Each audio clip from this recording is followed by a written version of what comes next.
will be filtering in, and that's fine. But I'd like to go ahead and start so we have as much time as possible for questions from the audience and from our distinguished set of speakers. So hello, everyone. For those of you who don't know me, I am Amy Krappel. I am currently only the director of the UF Jean Monnet Center of Excellence. The Jean Monnet Center is funded by the European Commission Erasmus Plus program and is also part of the JM in the US network of Jean Monnet programs. A few housekeeping tips. Our talk today is recorded and it will eventually be available on the UF JMCE website. We will have Q&A after our presenters, and mics can be passed around so that folks can ask questions. So thank you everyone for joining today to discuss the origins of support for populism in Europe and the US. This is part of a broader JMCE series on EU in the news, which examines issues that face both the US and the EU. Some of these have been live and recorded, and some of them have been webinars. All of the ones that are recorded are available again on the JMCE website, ranging from topics from migration to legislating anti-discrimination and gender equality. I am very happy today to introduce all of our panelists. In particular, I am pleased to introduce Dr. Daphne Halikiopoulou, who is coming to us from over the pond. She is the chair in comparative politics at the University of York. She was previously professor of comparative politics at the University of Reading.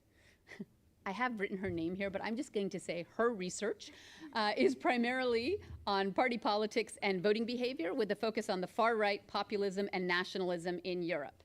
She's the author of Understanding Right-Wing Populism and What to Do About It with Tim Vlandis, as well as Golden Dawn's Nationalist Solution, Explaining the Rise of the Far Right in Greece, with Sofia Vassilopoulou.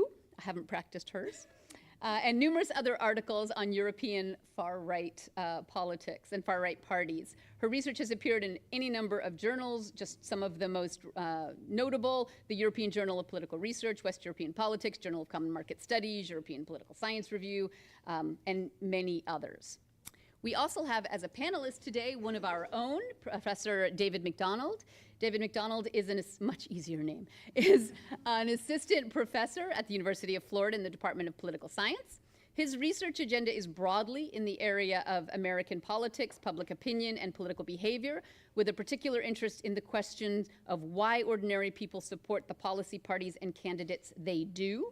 He is also interested in the causes and consequences of public attitudes towards immigration, public opinion, towards government spending in an era of economic inequality, as well as the political consequences of low and declining labor union membership. Dr. McDonald's research has been published in a wide variety of journals. Again, this is not a complete list, but including Electoral Studies, Political Behavior, Political Research Quarterly, Political Psychology, Public Opinion Quarterly, and the British Journal of Political Science, because you had to throw something European in there for me. Our moderator today is Dr. Hannah Alarian, who is also an assistant professor here at the University of Florida in the Department of Political Science. She is also an affiliate faculty with the Center for Arts, Migration, and Entrepreneurship and the Center for European Studies, who is a co-sponsor for today's event. Previously, Dr. Alarian was a postdoctoral research associate at Princeton University School of Public and International Affairs, and a postdoctoral fellow at the University of Virginia. Dr. Alarian's research examines questions of immigrant integration, political identity, and public policy in Europe and the United States. Broadly, she considers the processes through which immigrants are included and or excluded from new societies in which they live, including policy and public opinion. Her research has appeared in any number of journals, but most recently, and perhaps impressively, forthcoming articles in the American Political Science Review and the Journal of Politics, as well as Comparative Political Studies and any number of others. I am done speaking. I welcome you all. I'm very happy to see you all. I'm going to hand things over to Dr. Alarian, who will take it from here while I get to sit back, relax, and listen. Thanks for everyone for being here. This is so fantastic to see so many people interested in our phenomenal speakers as well as this important topic. So just to give you a sense of the format, each speaker has about 20 minutes, and then as your moderator, I have a soft voice, apologies. I will ask the first question, exercising my right as moderator, and then I will hand it over to all of you to ask your questions of our fantastic panelists. We'll start with the European perspective. So Dr. Haile Kaput, working on it as well. Fantastic, thank you. I'm gonna take my laptop. It almost stayed in Atlanta yesterday, so I'm really happy to have it with me as I have arrived. And Green button changes it. green button, oh, sorry, I should get rid of this as well. Fine. I can do it if you want. No, it's fine. You can do it? Yeah, I can totally do it. I'm just gonna. Perfect. Thank you so much. If it's possible to have a sort of 5 to 7 minute heads up when I'm coming to a close so that I know. Can everybody hear me? Yes. So thank you so much. I'm really happy to be here. As I said, I took 3 planes, came all the way from Geneva yesterday. I am a little jet lagged, but I have my Pepsi and I've had 4 coffees. And so I hope I shall be fully awake and keep you entertained for the next 20 minutes. So I was given, I have to do this twice? Nope.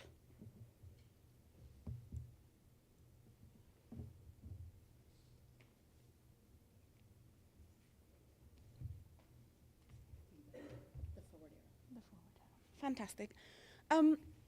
So I was given 3 broad questions to address about populism, or what I prefer to call the rise of far-right populism in Europe. The first question being what drives support for these parties and whether it is an economy kind of question or a culture question. So I understood this to be specifically about the demand for far-right populism. Then we had a question about whether it is whether the emergence of these candidates reflect what the public wants or whether it is the other way around. So I understand this a bit as, is it supply that drives demand or is it demand that drives supply?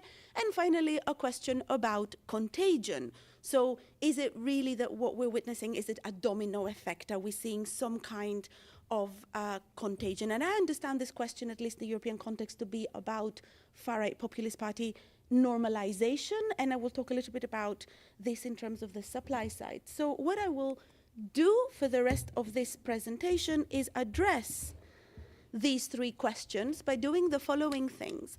First, I'll give you a bit of an idea. I don't know how familiar people are here with the European case, but I think what is really interesting and what I've been working on more, I'm a Europeanist, as Amy said, right? So I'm more interested in the rise of this phenomenon in Europe, but increasingly we're seeing it extend or expand in the US context, but also in the Latin American context, in India and elsewhere. So I think underlying perhaps this panel as well is this idea as to whether the far right is a or the populism, far right populism is a global phenomenon. And underlying what I will say is this question. So first I want to show you a little bit the big picture in Europe about the rise of this phenomenon. Second, I will pose my argument, which in a nutshell is that demand is very much also economic. It's not just exclusively a cultural story. But ultimately, it is actually supply that drives the rise of this phenomenon rather than demand, because demand exists everywhere, but this phenomenon is not successful everywhere. And third, there is a contagion, but I would argue that at the moment, we have good data to ascertain that this contagion is a supply-side phenomenon, and it would be interesting to see, and I'm curious to hear about the American case, how much we can know about whether there is contagion in the demand. To do so, I will show you some empirical findings from my research. So really what I've done is a bit of a collage of my research in terms of the demand, the supply, and the contagion dimensions of this phenomenon. So let me start with what is going on. So this lovely little figure here shows you basically the trajectory of far-right populist parties in Europe in the past sort of, 70 years or so. And what we can definitely see is that both center-left and center-right parties have declined in the European context, whereas far-right populist parties have risen. You're probably asking yourselves at this stage, why is she talking about the far-right when I asked her to talk about populism? And I'll make a little disclaimer here about the dependent variable, right? And I will say that, my work is mainly on the right-wing dimension of this phenomenon. And I do wonder if populism in itself is the most explanatory of terms. Because I think in a way, first, it doesn't capture the inclusive-exclusive dichotomy that many of these successful parties are all about. And second, I also think, and I'm curious to discuss this as well, that this normalizes them to an extent, because when we call them populist, it's all about some kind of element of the people. So there is a democratic, pseudo-democratic element that might sound appealing, whereas I think what underpins my work is that I think these parties are best described as far-right, because what gives them support is the far-right element, not their populist element. But this is debatable, and I'd love to hear more. So what we do see about specifically far-right or far-right populist parties in Europe is that they are on the rise. But more importantly, this is not just a story of electoral performance. So if you look at different countries from Europe, you could see that you could find a case where these parties declined in their support. Very few at the moment. So everywhere, you probably saw the Austrian elections recently with the FPO, right? Or you're seeing what's going on in Germany with the AfD. How long have you got if I tell you about all of them? But this is not just it, because maybe in the next election they get fewer votes, right? What is really also going on is a question of entrenchment. So you see more and more of these parties actually in governing roles. So they're either governing alone or in coalitions. And this means that they don't only legislate, but they actually make policies. We see this, we saw it until recently in Poland, we see it in Hungary, we see it in Italy. So the cordon sanitaire, or in other words, this policy of marginalizing these parties, is breaking down everywhere. And the most concerning, perhaps, dimension of this is that even other parties in the political system are now saying, well, in order to defeat the far right, we're kind of going to become the far right. So we're going to copy the far right agenda, we're going to all become anti-immigrant, and we are just going to get, therefore, all the voters of the far right. So this is a very important story. It's not just a story of one election at a given point in time. It's a question of deeply seated entrenchment at every level of the system. So why is this going on? Well, the conventional wisdom that I think that you may have come across is that this is very much a cultural backlash story. So we used to have a division in society between haves and have-nots, but now that's not the case anymore. We have a division now in society between those who support and those who don't support multiculturalism, globalization, etc. So we have a new value cleavage, and we have many more people concerned about open borders, immigration, multiculturalism, etc. Hence, this is why these parties are now on the rise. And how do we know this? Well, we know because immigration is a very salient issue. If you look at data on salience, we know because people who vote for these parties tend to support, say, for example, authoritarian values. They increasingly identify along the tan axis. And we also know because when we look at economic indicators, at least in the European context, these do not correlate often with far-right party support. So unemployment levels don't correlate. GDP doesn't correlate. We don't always find economic indicators correlating, whereas we find cultural indicators. However, what I want to do for the rest of this presentation is disagree with this proposition and suggest that it is much more an economic story, something that is overlooked in the literature. Why? Firstly, because the far-right populist electorate is actually far more diverse. You're not going to get the 40 and 30 and 70% of people supporting these parties if you're only going to look at the so-called culturalists. You have to look at the broader voter base of these parties. So group size is often overlooked in these accounts. And secondly, what is also going on, however, is that then this diverse electorate is mobilized by a very clever strategy that combines nationalism with welfare chauvinism. So it's not really a question of populism, in my view, it's a question of nationalism, and actually a question of nationalist normalization. This lovely figure here is not from me, it's from Matt Golder, but it still gives you the idea of what I'm trying to say. It's a combination of demand and supply, but the supply is really what is driving the phenomenon. Let me try and convince you. So, as I said, economic insecurity, I think, still matters. I'll show you this empirically in a minute. So I think the argument that dismisses the economy focuses on a few assumptions that I think are erroneous. And I'm happy to have a discussion about how this fits in the American case. But firstly, the idea is that, well, if this was correct, we should see the economically worse off vote for the far right. We should see unemployment be very important. We should see immigration being less important. And the fact that we don't, the theory goes, that means then that it's not about the economy. However, if we look at the data in a little bit more nuanced manner, we'll also see that the economy is not irrelevant. Firstly, relative deprivation, so perceptions rather than actual numbers, matters quite a lot. Secondly, there's also parts of actual decline. I'll show you some data on intergenerational social mobility that I've worked on recently, also matters.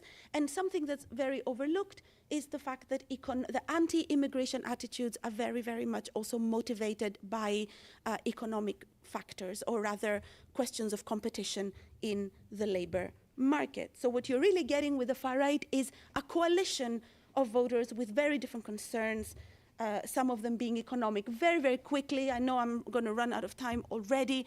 This is some basic data that I did in the report that Amy talked about earlier with Tim Vlanders, looking at European social survey data spanning from 2002 to 2022.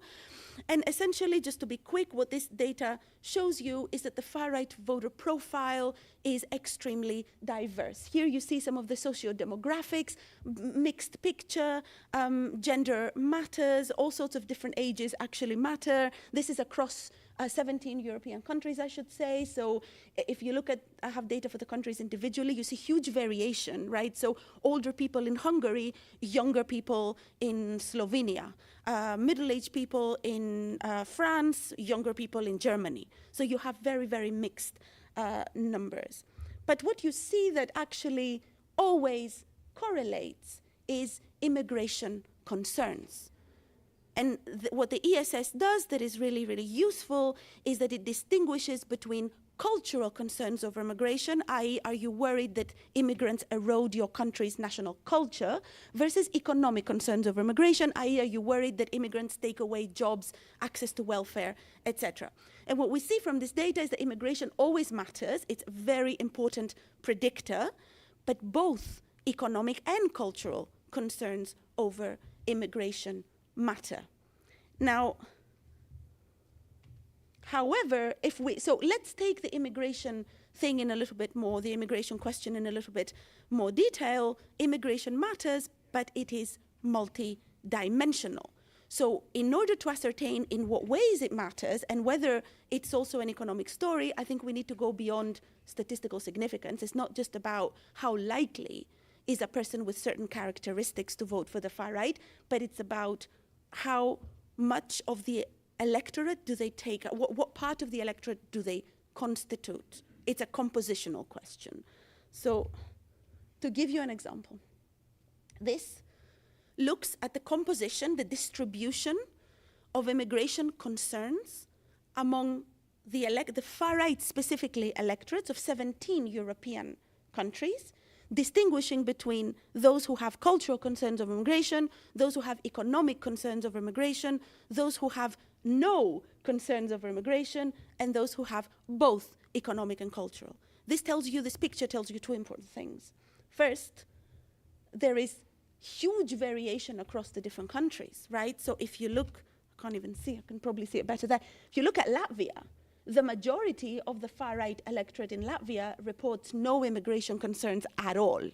Why is that? Well, probably because there is a story about the Russian population that lives in the Baltics, for example, right? So they take their nationalism elsewhere. It's not about specifically immigrants, for example. So we need to see that there is a non-immigration route to the far right. Secondly, it also shows you that as I said, roughly if you put it all together, 1/3 of the far-right electorate overall reports no concerns over immigration.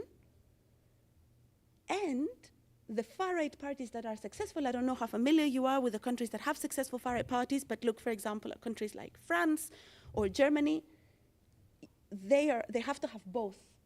If you have exclusively only cultural concerns, you constitute a very, very small part of the far-right electorate. So, in other words, cultural concerns are not enough to make for the huge successes. Mobilizing more broadly beyond immigration is what makes these parties electorally successful in Europe. This is just a story I just wanted to quickly show you. So one, for example, this shows you some economic concerns beyond immigration, completely unrelated to immigration. I had lots, I just showed this here. This is intergenerational social mobility. This is another paper I'm working on at the moment.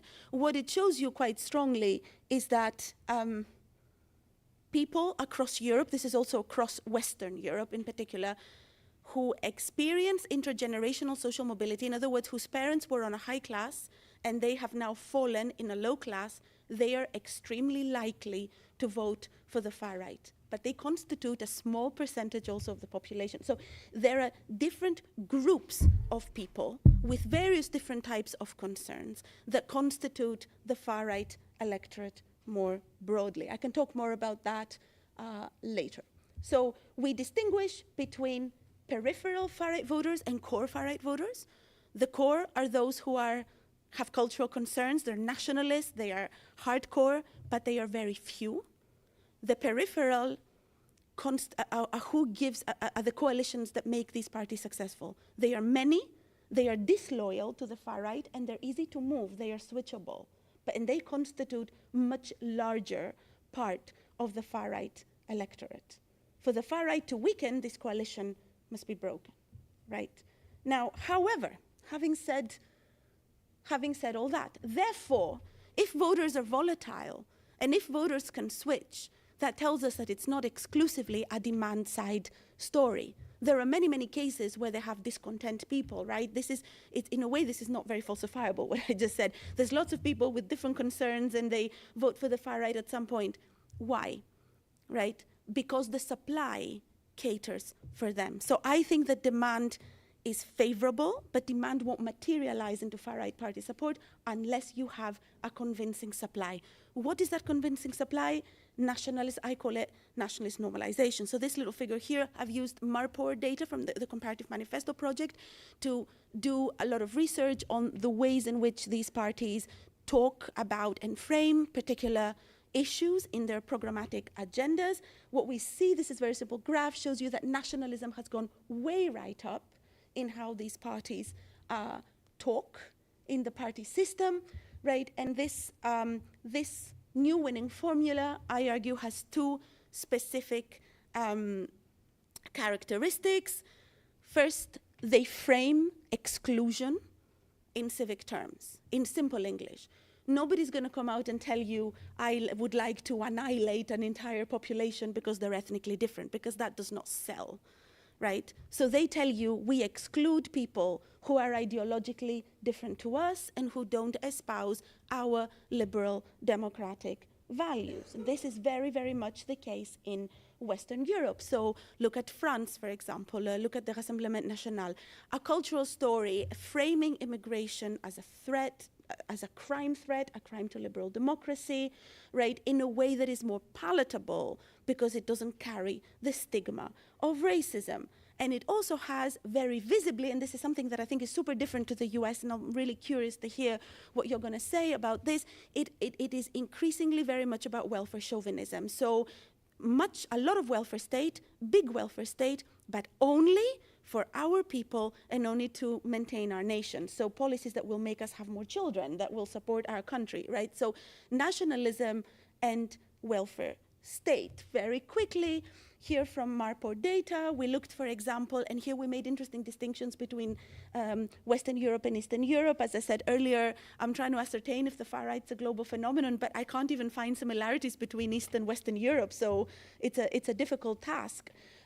We see that emphasis on the national way of life, so nationalistic emphasis, is increasing more and more, but we see differences among Eastern and Western European countries. So Euroscepticism, for example, something that doesn't apply at all to the US case, but we see it very, very different. In Western Europe, it's rampant. In Eastern Europe, not so much. We also see, I think it's easier to see it there, huge difference in terms of how they frame multiculturalism, again, because of the ways that these societies are composed. And much greater difference in how they're shifting on the left-wing, right-wing axis. We can discuss in the Q&A why this is important. But another interesting thing in terms of the economy, you see that both regions have increasingly abandoned, the free market. So they're more increasingly, I'm almost done, they're more increasingly not talking about the free market, but the Western European ones are putting forward more and more this Western welfare chauvinist kind of narrative. So let me very quickly, on the 1 minute I have, focus on contagion. So what I've tried to argue is basically nationalism is appealing, and they frame it in a way that is attractive because they frame it on ideological and welfare state terms with huge variations between these countries. But what we also see is that there is important and huge contagion. I've chosen one example, the anti-Muslim, for a reason, because this is the ideological dimension, right? This is from different parties, So this is from the SVP in Switzerland. The other one is from the Front National at the time in France, and the bottom right is from the AfD. It's just some campaigns. They copy each other. So it's really interesting to see that there is domino effect. So certain policies, another famous one we can talk about is, I don't know if you've seen the one with the sheep on the flag. So you have the German flag or the Swiss flag, and there is a black sheep, and the white sheep are kicking out the black sheep, and it's like, it's a very famous campaign as well. So these parties have similar campaigns that focus on ideology, nationalism as ideological exclusion.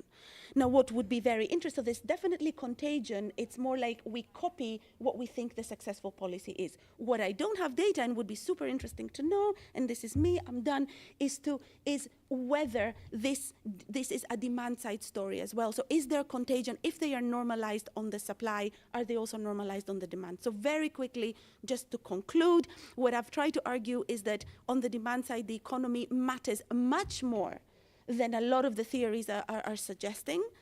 But really, it is a civic nationalist normalization strategy that makes these parties very appealing. And this mainstreamization has definitely got a supply-side dimension, but would be really interesting to see if that's what's driving the voters on the demand. And I'm going to stop here.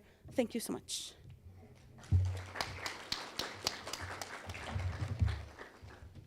Okay, hopefully green means on. All right, thank you. And now we're going to hear from Dr. David McDonald about the U.S. case.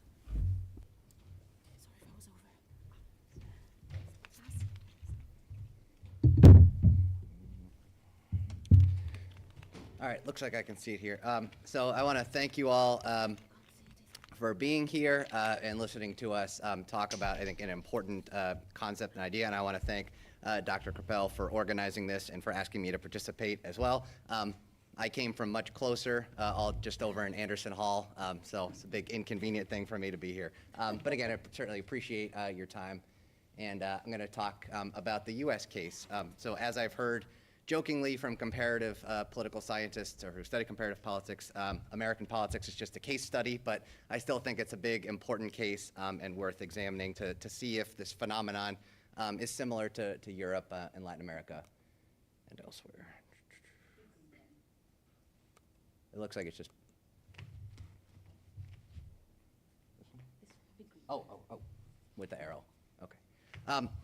So as I like to do when I'm teaching class, right, Marcus and Sophia had me before, it's important to define a concept before you start talking about it. So a good way of thinking about populism is a definition offered by Cass Mudd. In populism, a very short introduction is that it's this idea that society is separated into two groups: the pure, which could mean a lot of different groups of individuals, and a corrupt elite, and that the idea of populism and running as a populist candidate is campaigning against this evil, corrupted elite, right, who's going against the true will of the pure and just and right people. I'm going to examine this concept in the United States. So the U.S. has a two-party system, and the Democrats and Republicans have been going at it since the 1850s, but other parties have emerged throughout American history. So in the 1890s, we literally had a populist party, which was very agrarian and farmer-based and supported a free silver policy dealing with issues of trade and tariffs and sort of, whose society was going to benefit and look out for, a manufacturing class or a labor class. And I can think about, using this definition, I can also think about the rise of Andrew Jackson and the origins of the Democratic Party, or certainly one faction of it, as being populist as well, right? And he's, well known for a lot of things, including being on the $20 bill. But one thing Jackson was known for was going to war against the first bank, sort of the first national bank of the United States, right? Is that he's representing a kind of yeoman white class, right, against these corrupted economic elites who are looking out for a different group of citizens. So this strain of populism has been around in the United States for quite a while, and it's emerged in various political parties as well. What tends to happen in the United States is that these parties kind of get absorbed into the two big ones, right? So both the populists and the Jacksonian sort of faction, right, became the Democratic Party. The populists eventually mostly migrated over toward the Democratic Party. So just a different case than Europe in that they don't really become their own sustained parties, but they either fade away or get absorbed into the two big major parties. And more recently, we've seen populist candidates using this definition emerge as well. So obviously, Donald Trump is a very prominent example, particularly in 2016, who I think fits these criteria. But he's not a unicorn. There have been other figures who kind of echo him, right? And most of them have been on the political right: George Wallace, Pat Buchanan. So these terms have long origins, right? Make America Great Again was Ronald Reagan's slogan in 1980. America First, Pat Buchanan articulated that in the early 1990s. And then from the left, you can think about Bernie Sanders coming at it from a populist angle as well, right? In that we're looking out for ordinary people against the 1% and the billionaires, as he likes to say. So that's kind of a corrupt elite, right, versus the pure and just masses. But most of these instances in the US case have been on the political right, thinking about this definition of populism. So we're provided with 3 questions to help guide this discussion, so I'm just going to take them one at a time and think about them in the case of the United States. So the first question, and just sort of give my thoughts on sort of what I think is going on under the hood. First question, is the emergence of populist candidates a reflection of popular dissatisfaction, or does it result from rhetoric inspiring this dissatisfaction? So kind of a supply and demand story. And when I'm thinking about the US case, I view it as both. In that it's not definitively and solely one thing, right, that demand is driving this thing or supply. I think it's a more dynamic relationship. So when we're thinking about the origins of mass opinion, and the most prominent work focused on the US case that looks at this is John Zoller's work, thinks about mass opinion as very elite-driven, meaning people absorb all sorts of information flows from political elites, politicians, what's covered in the media, and use that to form their opinions. So it makes a lot of theoretical sense to think that populist sentiments and attitudes will come from what is covered in the media and what politicians and political elites are saying and talking about. So I certainly think there's a supply dynamic going on as well. But I also think there's a demand story here as well, in that Trump and Sanders didn't just fall out of the sky, right? I mean, Trump had never run for political office before, yet he won the Republican nomination. And Bernie Sanders, who very few people had heard of before 2015, almost took down Hillary Clinton of the Clintons in the Democratic Party. So, I mean, these are pretty shocking phenomena, and I think that speaks to this idea of there being a demand as well, right? And these things can result from just people's issue attitudes, how they feel about different groups in society, their general trust or lack thereof in the political system, and whether they think it's working for them or whether they think the government just in general sucks. That can certainly provide fertile ground for these kinds of candidates emerging. And then if we're thinking about sort of how populist rhetoric and candidates might affect things electorally, we can look at I've found a couple of recent studies that looked at populist rhetoric using survey experiments to see how that shapes people's evaluations of candidates. So just walk you through a couple of studies I found and give a very brief summary. So these are some studies that I found that support this idea that there is existing public demand for a Trump-like candidate or a Sanders-like candidate. I'll focus mostly on Trump because he got the nomination and was elected president and, of course, is running again. So the paper by John Sides, Michael Tesler, and Lynn Vavrick is, I think, aptly called Hunting Where the Ducks Are, and it's a pretty simple argument that Trump's issue positions were kind of criticized as being not conservative and all over the place, but they were more in line with where a lot of Republican primary voters were. the idea of building a wall rather than coming up with a compromise with Democrats in Congress is a lot more popular with the Republican base. And similarly, protecting Medicare and Social Security rather than embracing Paul Ryan's plan, and kind of not caring too much about, or at least being willing to say, the minimum wage should go up and taxes should be raised or not cut on billionaires, right? These were not unpopular positions. So I think there was an idea, right, among the pundit class that Trump was so, in 2016, right, in 2015, so insufficiently conservative and scattershot with all of his opinions that that would doom his chances in the primary. But this makes the case that, well, actually, a lot of his stances were in line with where the base was. So that there were these folks in the Republican primary electorate who were ready for a candidate like this, that there was some fertile ground. Oops, sorry. Okay, gotcha, thank you. This paper looks at just sort of general I'm going to stop hitting that button. Okay, this paper in the AJPS just looks at, thinks about American politics as being Democrat, Republican, liberal, conservative in one dimension, and then just general anti-establishment kind of orientations, and suggests that this thing helps to explain Trump and Sanders support, doesn't explain much about Joe Biden's support, for example.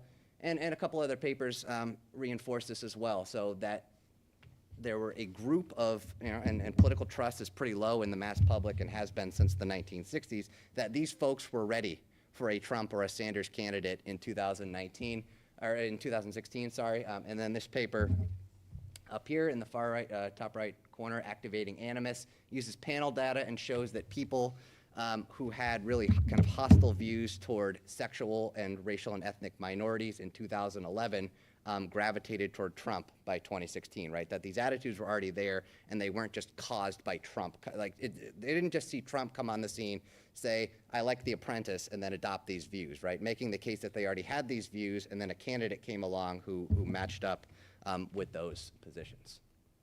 But I certainly think there's a supply side story here, right, in that what politicians and parties talk about can filter down into the masses and shape people's political attitudes and beliefs. And if we're thinking about the electoral consequences of populist rhetoric in the United States, pretty limited evidence.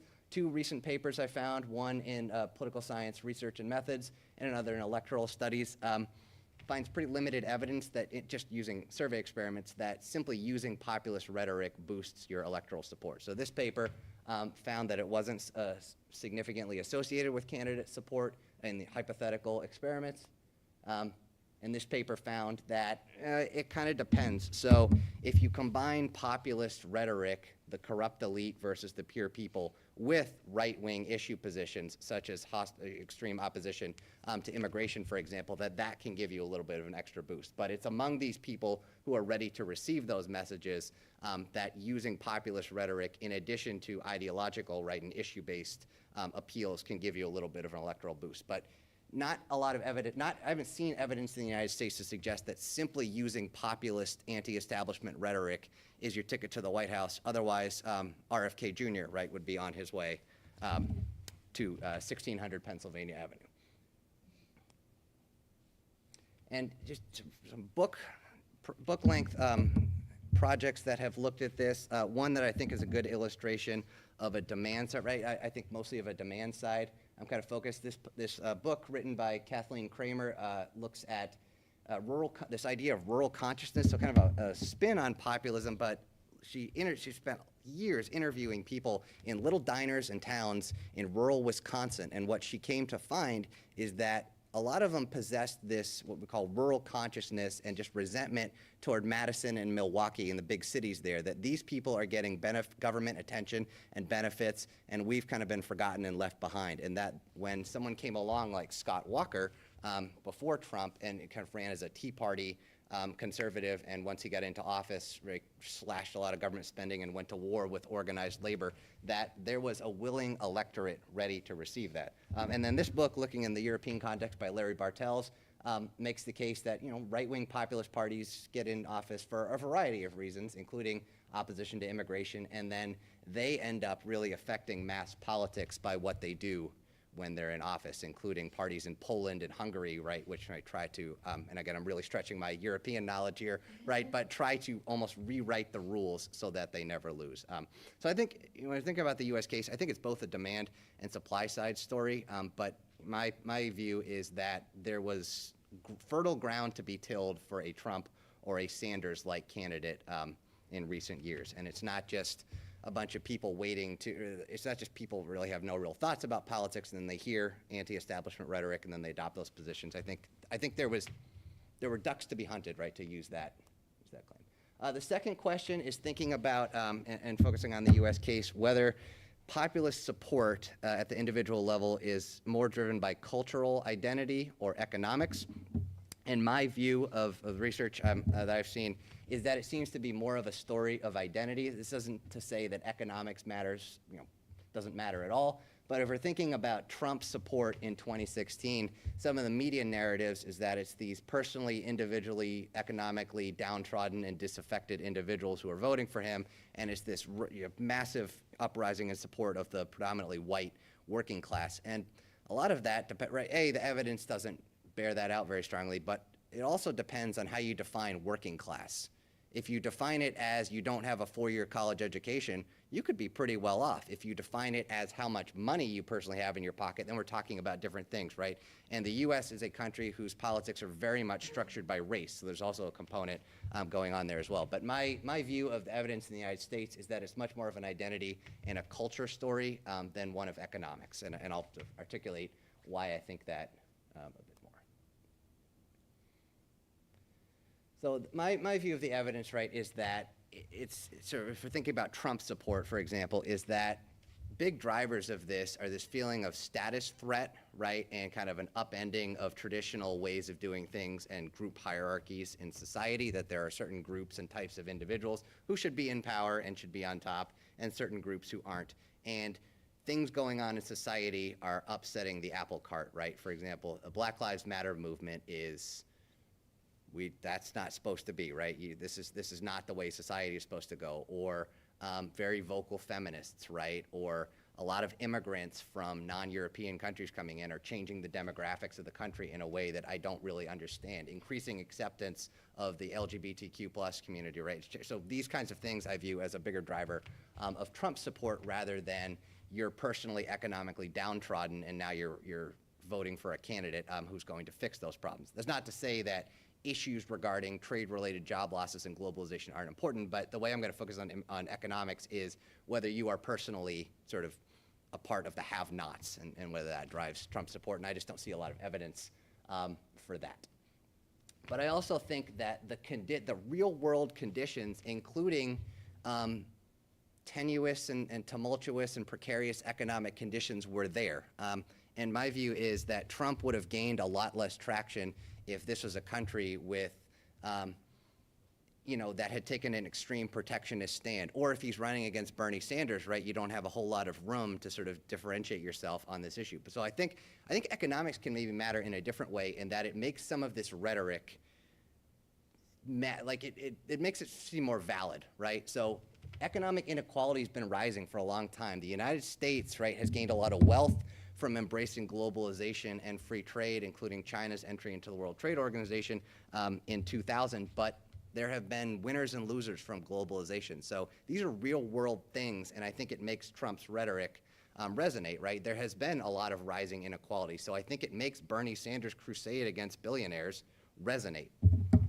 So I think economics can matter in different ways, but it might be a bit of an indirect path. And American trust in government kind of collapsed after Watergate. It really fell as Vietnam got going, and then it collapsed after Watergate, and it kind of ebbs and flows, but it's extraordinarily low. So I think this idea that government and politicians suck and a businessman is going to come in and shake things up, right, an outsider. There's a reason that so many candidates run as outsiders and say, I'm going to go to Washington to fix things, right? So I think there are real world conditions that can sort of make this rhetoric appealing, including economic conditions, right? I mean, the United States is the most economically unequal, wealthy, industrialized democracy, and there have been winners and losers from globalization. So this might be really hard to see, but what I was trying to illustrate here is that when you look, this is a paper in the Annual Review of Economics, used survey data from the 2016 American National Election Study, and summaries up here, but when you include people's self-reported social class and their personal financial situation in a statistical model that also looks at attitudes toward racial inequality, party identification, your attitudes toward trade, your attitudes toward immigration and how you feel about banking regulations. Not sure why they put that one in there. Plus some demographic controls, it becomes weak and statistically non-significant. So this is a way of testing all of these variables against each other and finding that when you account for attitudes toward race and globalization, that might be a way that economics kind of manifest, right? It's not, are you personally affected by this, but how do you feel about this idea? And this maybe gets to multiculturalism and globalization, but I mean, Trump came along with a trade is bad idea, and I think there were very real world conditions that can help that kind of resonate. So not a lot of evidence to suggest that the Trump support is being underlined by this distressed, economically not well off working class who just rose up for a protector. Okay. And here's some papers that talk further about this, looking at people who switched from Obama over to Trump, and this paper in Public Opinion Quarterly finds that it was much more driven by immigration attitudes rather than whether people are living in a distressed area or if they're not as well off. And here's a paper in Electoral Studies which says, if we're thinking about income and Trump support, it's not that poor people went for Trump and rich people went for Clinton, it's that it also depends on your context. So what it found is that people who are well off in a not so well off area were the biggest Trump supporters. So it suggests that there's a more complex relationship than just as income goes up or down and thinking about support for Trump and potentially other right-wing populists as well. And another paper in the APSR talks about trade-related job losses and Trump support, and it comes to the conclusion that it's more consistent with a social identity framework rather than economic self-interest, as evidenced by different racial groups reacting to trade-related job losses differently. Third question, to what extent do I consider this contagious?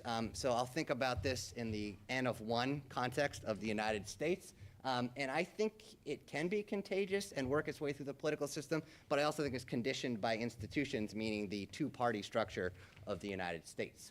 So a lot of populist parties and more recently candidates have emerged. Literally the Populist Party, the progressives in the 1900s, you could potentially call the Dixiecrats, led by Strom Thurmond in the 1940s, as the government in Washington is intruding on our Southern way of life, and the Reform Party, led by Ross Perot in the 1990s. I think these can all potentially be defined as populist parties. Variety of candidates as well, the ones I talked about earlier, and the Tea Party that emerged in the early Obama years. I think what ends up happening with all of these, and we'll have to see what happens with Trump, at some point Trump will leave the political stage. He's not immortal. And we'll have to see what happens to Trumpism, right? And whether that just really works its way through the Republican Party, whether someone can take up that mantle, or whether it is around for as long as Trump is around. So basically, I think these populist parties and candidates emerge. Sometimes they fade from the stage, but I think a lot of times they get absorbed. Their ideas and rhetoric get absorbed into the major parties. You can see the Tea Party, right? The Dixiecrats, right? The Populist Party have all kind of influenced the major parties, right? The Democrats and the Republicans. And one good illustrative example of contagion relates to our governor, Ron DeSantis. So Ron DeSantis, I forgot about this. Ron DeSantis, before, I think when Rubio decided not to run, launched a campaign for Senate in 2015 to get the Republican nomination. And he talked about alleviating the middle-class squeeze, promoting economic opportunity, national security threats, reforming the culture of Washington, and limited government principles. This is in 2015. 3 years later, this is how he got the Republican nomination for governor in 2018. So for those of you who don't know, he made an ad with his children teaching them how to say the word Trump and how to build a wall out of blocks. And Donald Trump loved it and endorsed him. And then he crushed Ron DeSantis a few years later. So we'll see what happens going forward. But that, to me, is an example of contagion where Trump-era rhetoric and ideas and policies work their way through the parties and change how they're running for office. The Tea Party, right, worked its way through, and candidates were running very differently in the Obama era versus in the post-Obama era. And Larry Bartels has a paper that talks about this, that what Republicans are really animated about now is not taxes and Medicare and Social Security, but culture war kinds of issues. And if thinking about the Trump coalition, right, I think the extent to which this is happening is way overplayed, but Trump is picking up a little bit of support among racial and ethnic minorities, particularly younger men. I think the media way overstates the extent to which that happens and sort of relies on one or two surveys here or there to make big sweeping claims.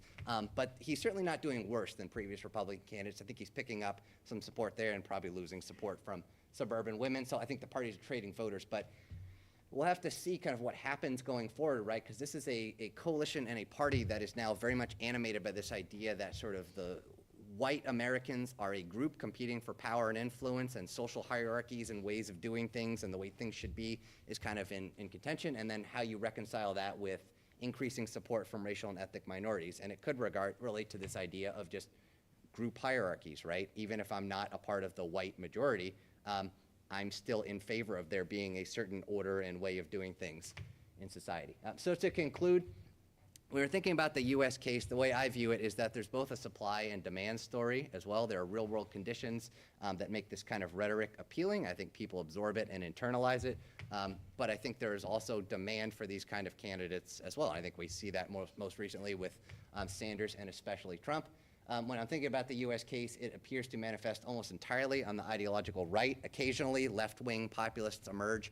But I think if populism is really about a group should be on top and someone else shouldn't, I think that's just hard to reconcile with left-wing politics, which is just fundamentally more egalitarian. So I think the way it seems to manifest is against an economic elite, and I think it's just easier to emerge. Those kinds of non-egalitarian dynamics, I think, are just easier to emerge on the political right. And we think about what Trumpism is and support for Trump and potentially candidates like him going forward. Economics can matter, but I think it's much more about cultural grievances and status threat, and there being a natural order, an order and a way things are supposed to be in society, and of course issues dealing with immigration, globalization, things like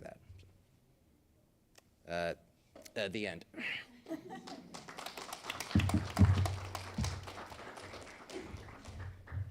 Thanks to both of our presenters.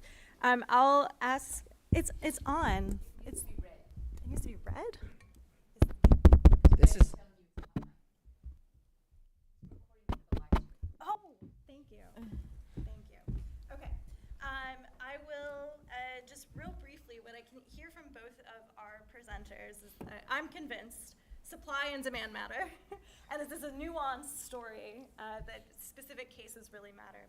And I think what I would love to push you both on are what are the consequences? I guess the tough question of the so what, right?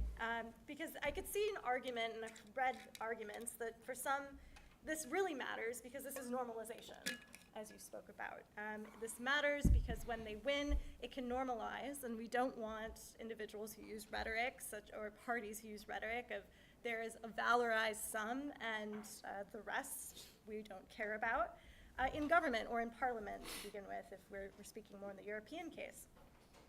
But there's another literature who might say, well, this doesn't really matter that much because these are challenger parties, and when they get in, they don't do that well on the inside because they're used to challenging the government. So I'd love to hear more about what are the consequences of this for democracy broadly. And I can start with you guys. Okay, thank you. This is not right? This is right. Perfect, I got it, it's got to be read. So I think that the consequences, at least in the European case, are severe, and I disagree with the position that it doesn't matter because when they're in power they don't do much.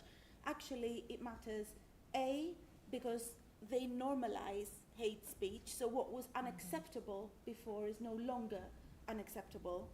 B, because they make policies that actually exclude minorities, they actually exclude a broad range of people or marginalize a broad range of people. And 3, because they implement policies designed to outlast them. So they make constitutional.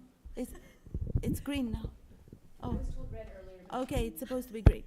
They implement constitutional changes that are designed to outlast them, and that erodes liberal democratic institutions. Now, I think Hungary is a very, very good example of that. I think some things that were done in the US are also a good example of that, right? If you change the courts, if you change the constitution, you may go, but your illiberal policies are not going to go anywhere.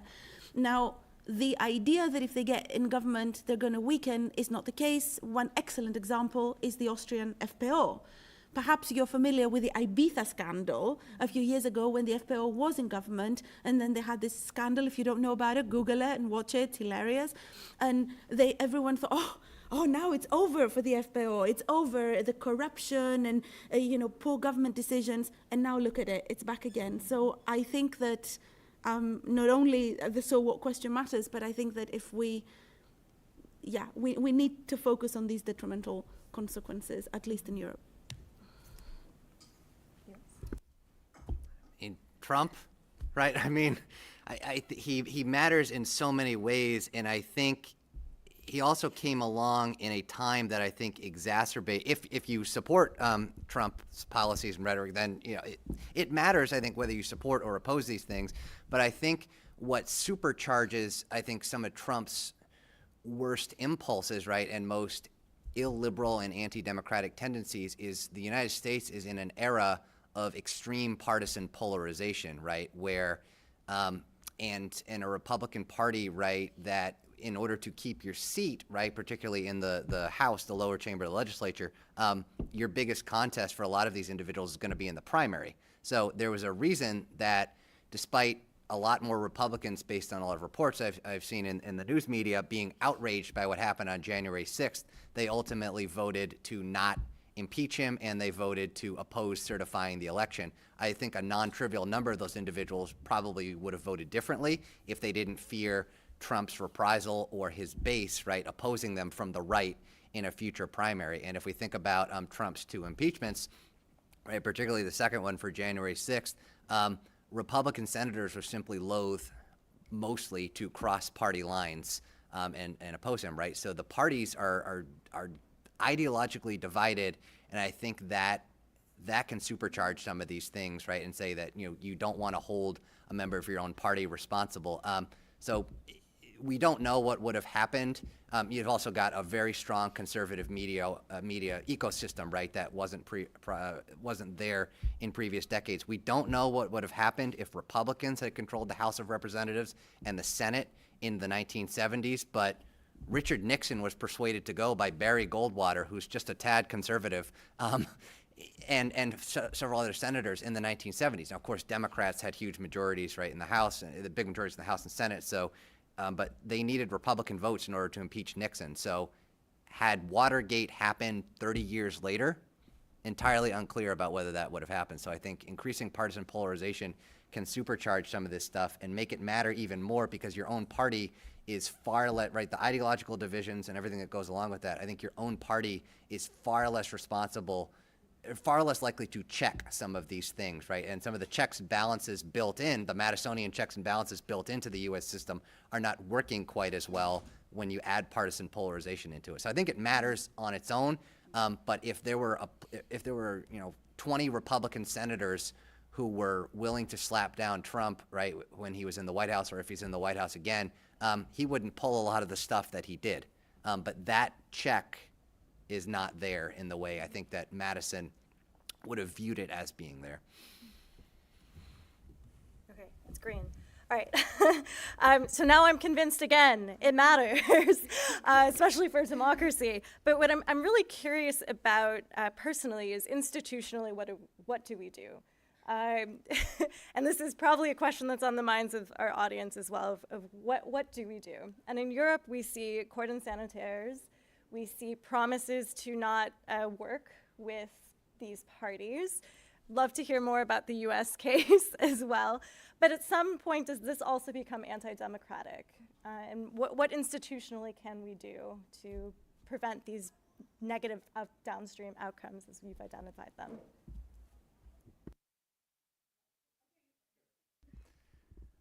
So, I mean, the U.S. has, right, at the national level, there are institutions built, right, the checks and balances between the branches are something that is supposed to check these illiberal orientations, right? So if you are opposed to right-wing populism or Trumpism, right, and we just don't have a good left-wing example of that, but if Bernie Sanders had gotten into office and seized the railroads, and said no, and just blew off John Roberts and the Supreme Court's rulings, right, then the question would have been, well, what is going to be done? So there are institutions in place that can theoretically check this, but that really depends on a Supreme Court majority, and ultimately the Supreme Court doesn't have the power of the purse or the power of the sword, so it relies a lot on legitimacy and I think not wanting to cross that road of what happens when you blow off a court order. Well, then how do you really resolve your conflicts and differences, right? It might potentially be through violence.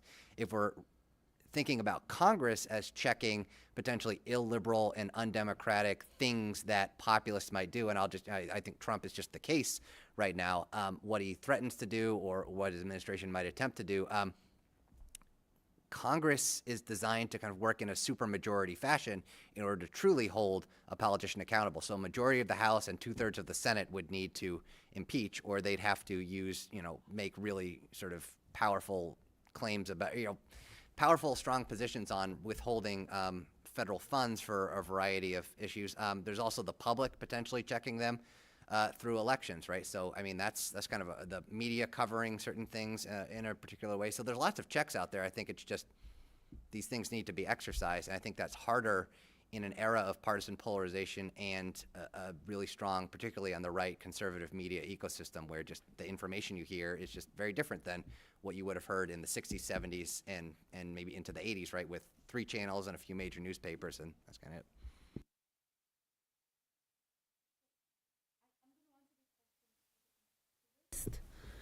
Right, so I'm thinking, how can we answer your question? Well, what I would tell you as a comparativist was you need to look at different countries and see which institutions have worked and then try to apply them on the case, right? And say, well, these institutions prevent the far right. Now, unfortunately, I can't find a country at the moment in Europe that doesn't have a strong far right, although they have very different institutional designs. Right? So it used to be, we used to say, well, majoritarian electoral systems prevent the far right. Look at the UK. Oh dear. The UK is probably one of the most successful cases of the far right without it even being powerful electorally, right? I mean, UKIP made the Conservative Party go for Brexit, and it wasn't even a strong party. Look at the US majoritarian system, and yet entrenched within the mainstream. But then again, you look at proportional representation systems, you look at multi-party systems in continental Europe, same, all over the place.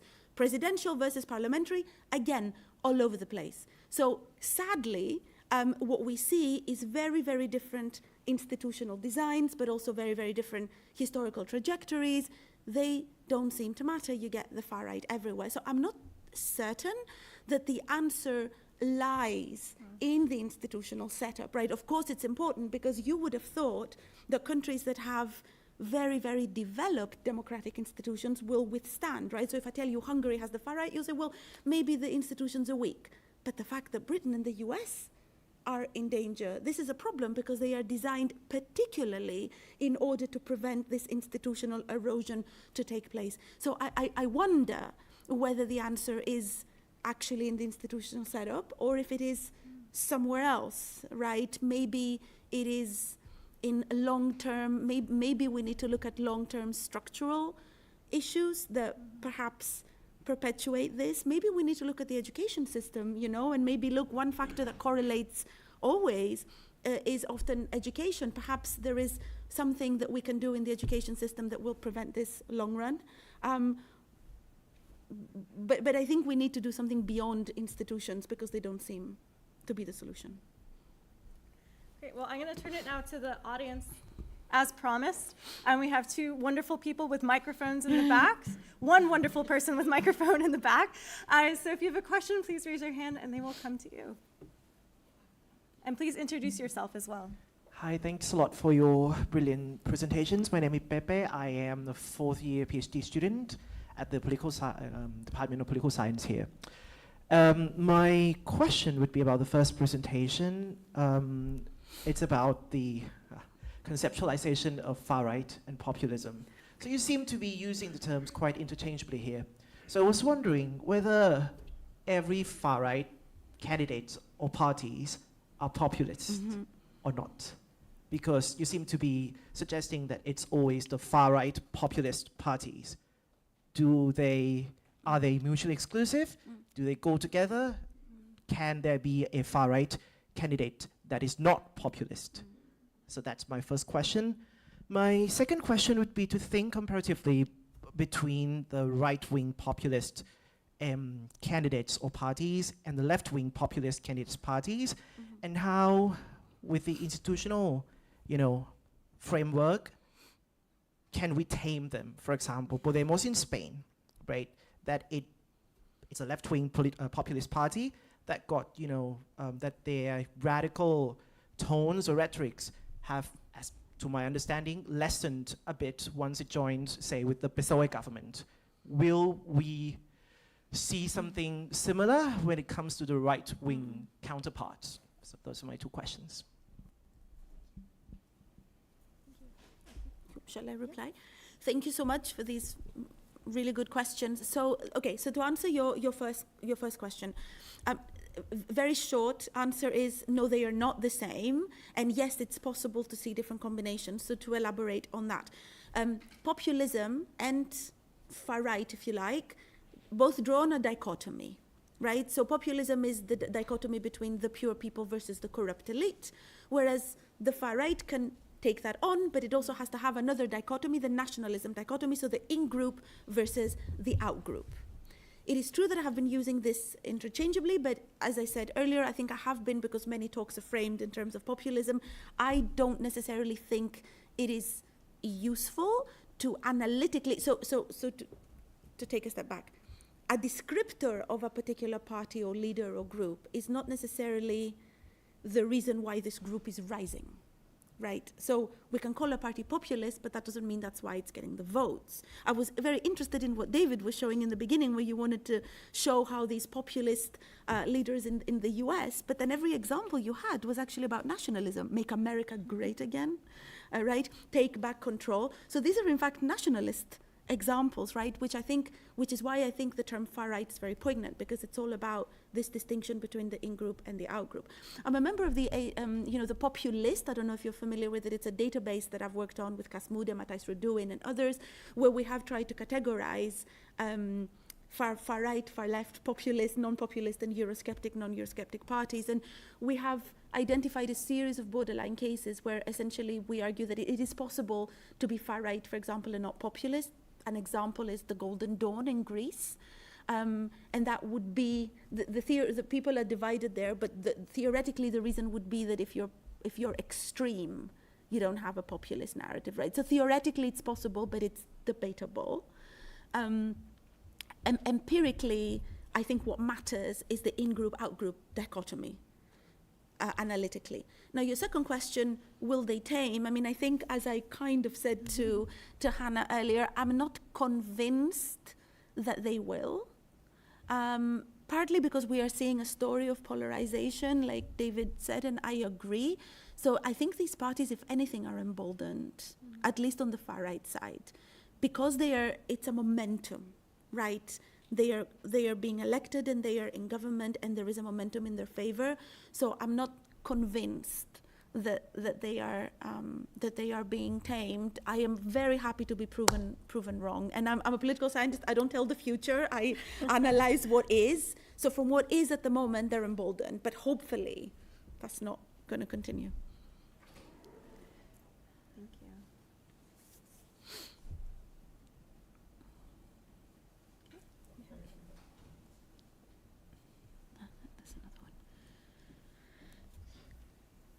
So I'm Michael Martinez. I'm faculty in political science.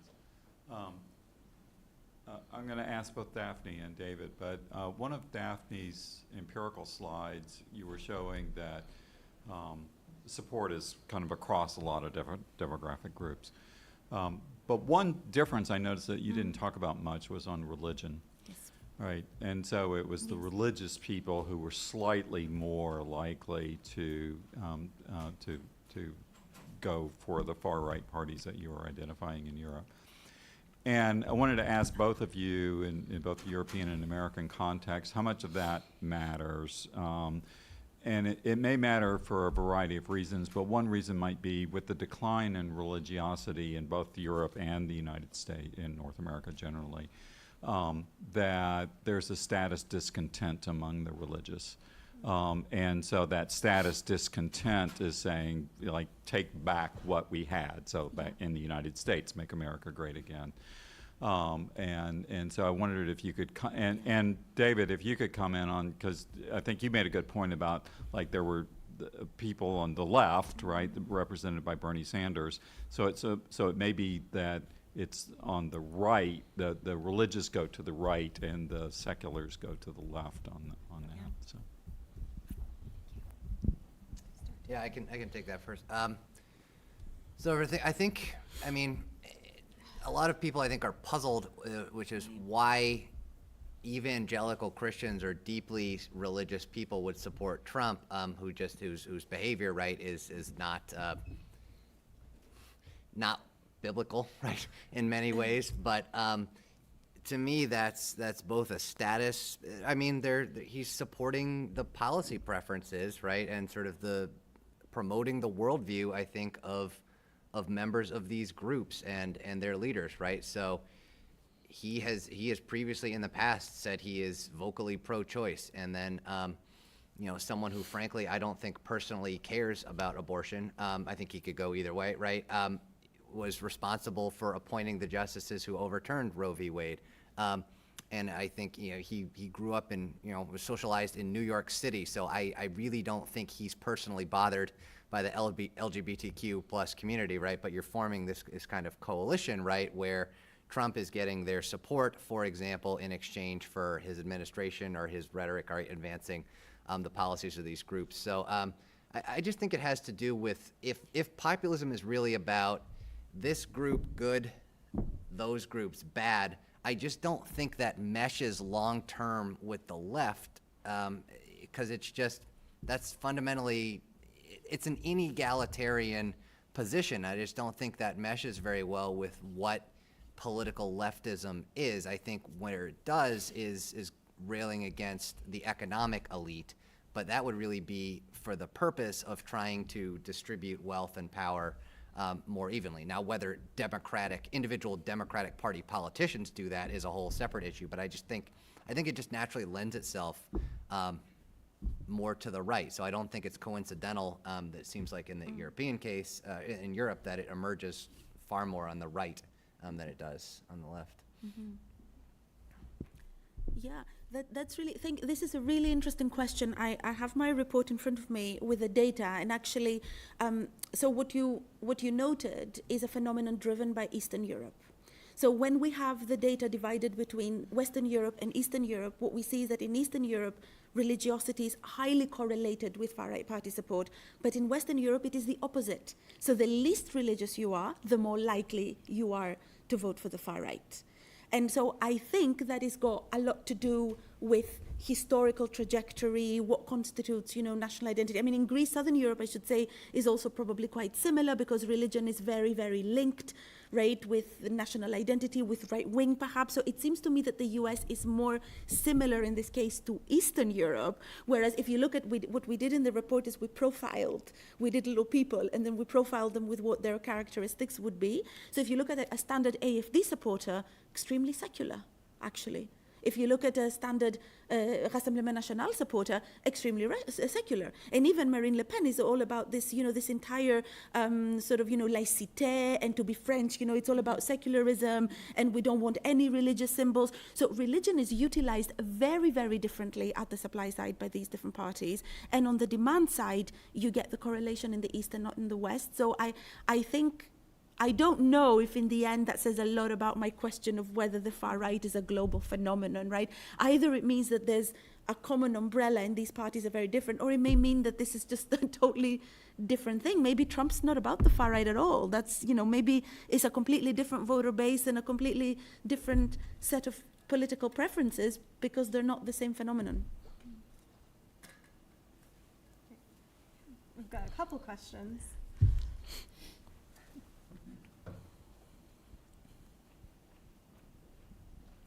Hi, my name is Cameron. I'm a first-year political science major. It was said earlier that democratic institutions do not necessarily stop far-right populism parties coming into power and gaining traction. I was wondering how you felt about how do democratic institutions maybe fuel far-right populism? Interesting. Wow. You want to start since you ended? Yes, okay, let me. This is a very good question. Thank you. Thank you, Cameron. So in what ways? I think the way that liberal democratic institutions may be fueling far-right populism is that they're all, so liberal democratic institutions are all about different opinions being heard, so they actually institutionalize every opinion, and that may be even an extreme opinion. That I suppose that's what you mean. There's also an entire set of theoretical propositions that it is actually the rise of the far right is a crisis of liberal democracy. So the far right, so this is the fascism argument, right? So the far right stems from liberal democracy. But I think, or the Ziblatt and, the Levitsky and Ziblatt argument that democracies die from within. So, within this liberal democracy, there is the possibility to give a platform, and giving a platform emboldens and enlarges them. And I think this is true. Absolutely. But the paradox, if you like, is that only within the liberal democratic framework we can also contain them, right? So if democracies die from within, they can also only be saved from within, because we are very often tempted to pose anti-democratic solutions, anti-liberal democratic solutions to the far right and say, no, we're going to impose them, which is why I think banning them is also not the solution. So just thinking out loud, I think that maybe there is a liberal democratic cause behind the rise of the far right, but I also think there's a liberal democratic answer to the far right, and in order to address it, we do need to focus on that. Great question, Cameron, who's in my Indeed. class. Great question. Dr. McDonald, would you like to respond? So you were asking about whether institutions potentially fuel it. So if you think about the U.S. context, right, our institutions at the national level are designed to be very slow, and their original design was anti-democratic. We let white land-owning men vote for the House of Representatives and their state legislature, and that was really about it, right? The Senate was appointed by state legislatures, and the president is still technically elected through the Electoral College, but that's a whole other thing. But not a lot of opportunity to influence these institutions, right? The American system is also set up to be slow and for gridlock and to kind of be the norm, right? The way we've observed it is there seems to be little spikes, maybe at the beginning of a president's term when they have control of Congress and flurries of legislation, but that varies as well. But one thing that I think can fuel some of this rhetoric, right, and Trump in 2016 and Sanders, right, I think we're talking about very real problems that hadn't been addressed, right? There hadn't been comprehensive immigration reform in decades, right? There had been a lot of trade-related job losses, and a nimble Congress and executive weren't really dealing with these problems. Trust in government has been low. I mean, Congress is just, yes, it passes a lot of stuff, but it's just kind of different than the way it used to be. So, I mean, at the end of Trump's term in office, he signed a law that at some point in his presidency, as part of a giant spending bill, the age to raise tobacco went up to 21.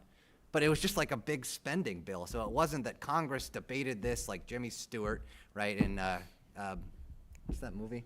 Mr. Smith Goes to Washington, yes. I knew it had Washington in it, right? But it wasn't Congress just had this noble debate about it, right? It just got passed. So, I mean, President Biden has been trying to reduce or forgive some student loan debt. And it keeps, some attempts have kind of gone through, but a lot of it's gotten slapped down by the courts, right? Because you're overstepping your reserve. But it wouldn't get slapped down if Congress just passed a bill that said you could do this, right? So the filibuster rule becoming more common, polarization increasing, I think fuels these perceptions that like there are real problems and the government is not doing the job. So we need this outsider, right, to come in and fix some of these problems. So, I mean, that might not necessarily fuel, I think it probably fuels more outsider candidates, but they tend to, right, Sanders and Trump, right, did kind of promote themselves as populists, right? We're against some corrupted elite, whether it's inefficient, corrupt bureaucrats or the super wealthy, or our government, right, aiding foreigners, right, rather than us. So I think when government doesn't work very well and you've had a lot of economic turmoil, right, so I think institutions can fuel it when institutions aren't doing a good job of being, good stewards of the economy, and I think are not solving real problems. I think it probably puts some wind in the sails of these outsider candidates, which I think are more likely than not to be populists, predominantly on the right. Interesting. Thanks. I think I saw one more hand up also. Murad had his hand up. There's two. Two? Yeah. Here in the Hi. I had two questions, but I'm just going to ask one because I assume for the sake of time. I was a little interested when you had, on the Europe context more specifically, you had talked about Switzerland, Germany, and France kind of copying each other in rhetoric. And turning on the U.S. side, you had shown that article that Trump was hunting where the ducks are. And I'm kind of interested specifically when you talk about the vast differences in demographics across Europe, whether it be like very different between Western Europe and Eastern Europe, on religion, or just generally on race, age, all of that. How you can square this tactic of hunting where the ducks are, but also copying, other countries.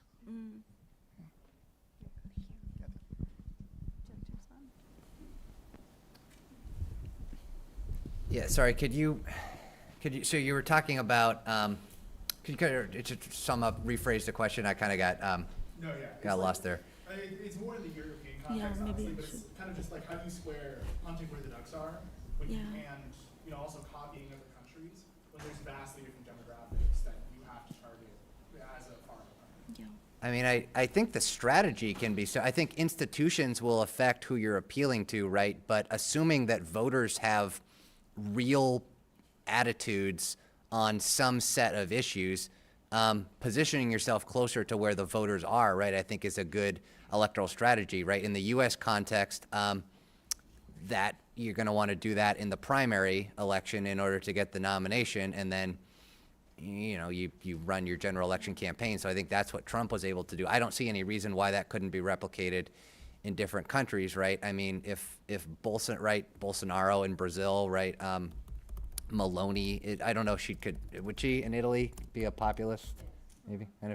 Maybe, I don't know. So I think I think the institution would affect, the institutional setup of the country would affect who you appeal to, but I think the idea of, I think Trump mostly stumbled into it, but that just sort of thinking about where's the decisive voter that I need and doing that. So I don't think that's specifically a U.S. thing. I think that's just what happened to help fuel Trump in 2016.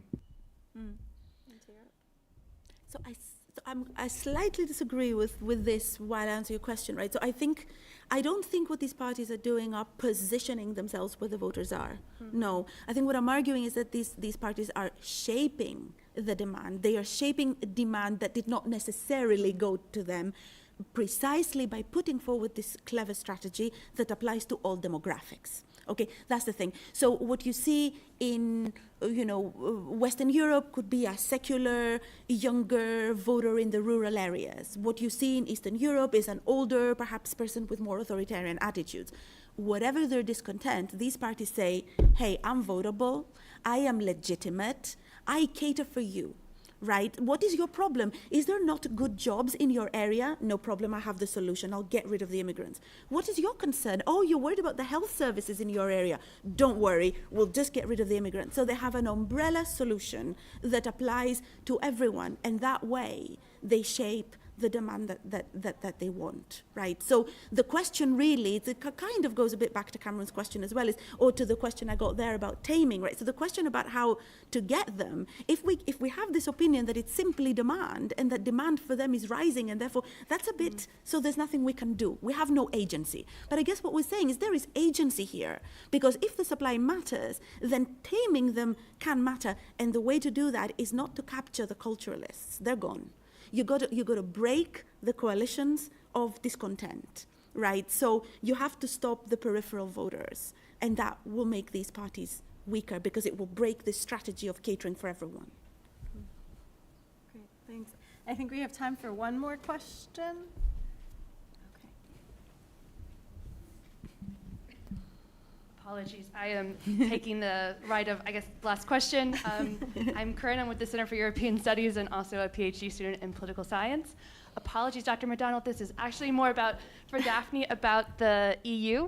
And I was kind of interested to see, especially as you talk about the role of welfare chauvinism and the rise of populist parties, or these far-right parties, and where the EU plays a role, whether that's through things such as cohesion funds that are creating this idea that there is economic disparities between member states, where we know that there are internal peripheries as well, and the EU's policies becoming, intentionally or not, more redistributive, affecting this like ideas of welfare chauvinism. So where is the EU's? I know you said in Western Europe there is more that Euroscepticism in the populist parties, so kind of where the EU's helping and more likely potentially hurting kind of this, I don't know, I guess it depends your perspective, but kind of aiding this rise of these populist parties. Yeah, okay, I'll go because it's for Europe. Another really interesting question, I think it's, so as I showed, indeed, Euroscepticism, right, tends to be very much associated with far-right party support.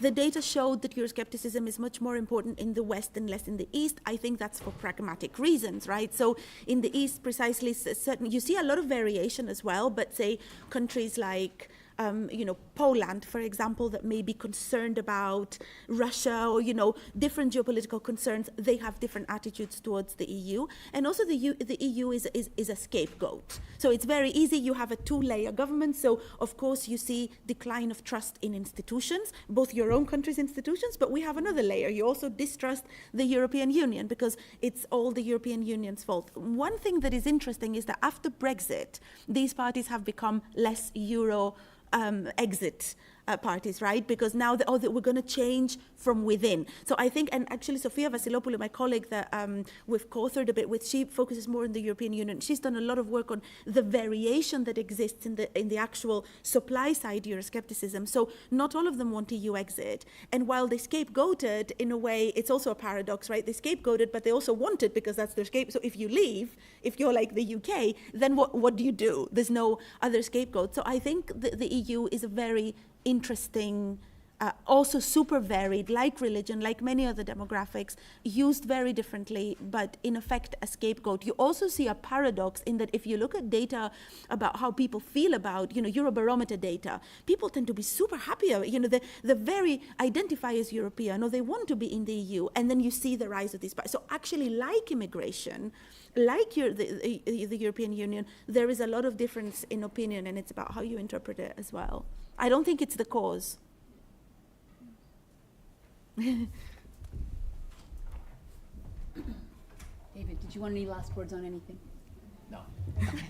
It was a very Europe-centric question, though. Well, luckily we did end on the EU, since it is the EU that officially is funding this, but we take Europe in its broadest sense, which is also the European Union. I want to thank everyone, particularly those diehards who stuck it out. It is freezing in this particular space, so hopefully you're all wearing sweatshirts. So thank you to all of our audience. Thank you very much to our panelists. I want to thank the support of CES, and in particular the CES staff, in helping us to manage this, and the folks who are lurking, who help with this space and record. So have a lovely evening, and I'm happy to say that there's no hurricanes coming, so enjoy the weekend and the outdoors. So thank you. Oh, there are evaluation forms. Should you be so inclined, we would appreciate it if you could fill out evaluation forms on the way out. Thank you very much.